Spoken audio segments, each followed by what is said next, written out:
কি ব্যাপার তোমার মনে তো ফুর্তি কি? যাতে উঠোনের সিঁড়ি পাইছি দেখা বোঝস না? ঠিকই বুঝছি, খুন করে আইলে তোমার মনে আবার ফুর্তি জাগে। তার মানে আবারও তুমি কাউকে খুন করে আইছো? খুন কইস না ক কাচিমচিত, যেমন তরে পাওনের লাইগা তোর বাপ বাইরে কাচিমচিত কইরা দিছালাম। আমার বাপ ভাইরে খুন কইরা আমারে বিয়া করে আনছো, কিন্তু কি পাইছি তোমার কাছে? কিলগুতা লাঠি উষ্টা ছাড়া।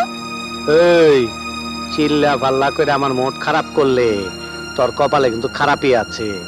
আর কি খারাপই করবা? তোমার পাপের লাগা এত বছর একটা পোলা মাইয়া আমার কোলে আইলো না, মা হইতে পারলাম না।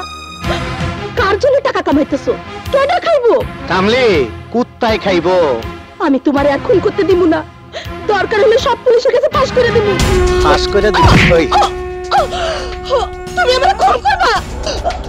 তুই ঠিক আমি ঠিক, নইলে কিন্তু কাচিমচিত। তুই আমার বউ, একটা সেন্টিমেন্ট আছে না? পুলিশের কাছে পাস করে দিবি।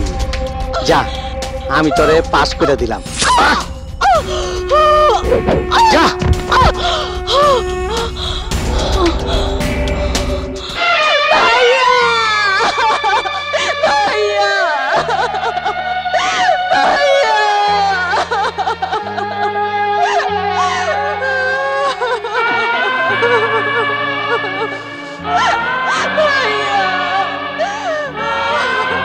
কাঁদিস না মা, কাঁদিস না।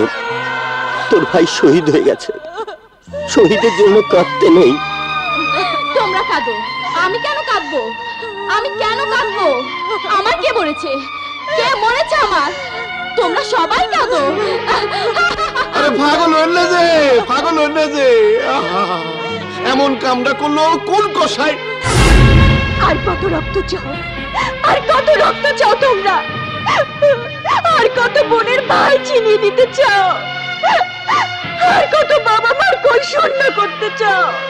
এই আইনের মানুষ, এই পোশাক আর কত মানুষের রক্তে লাল করতে চাও?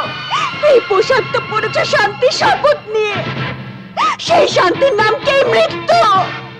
দাও দাও সেই গ্যারান্টি, দাও সেই সমাজ, যে সমাজে সন্ত্রাসীর হাতে আর কোনো ভাই খুন হবে না। বলো, জবাব দাও, জবাব দাও, জবাব দাও। কিন্তু কেমনে জবাব দেব? ঘটনা দেখা আমি তো জবাব তোমাদের দিতে হবে, জবাব তোমাদের দিতেই হবে। পুত্রহারা পিতার বুকের এই হাহাকার জবাব চায়, জবাব চায়। ভাবিস নে বাবা, ভাবিস নে, তোর এই আত্মত্যাগ আমি বৃথা যেতে দেব না। কাঁদিস নে মা, কাঁদিস নে। আমাকে দেখ, আমি তো কাঁদছি না, আমি তো কাঁদছি না।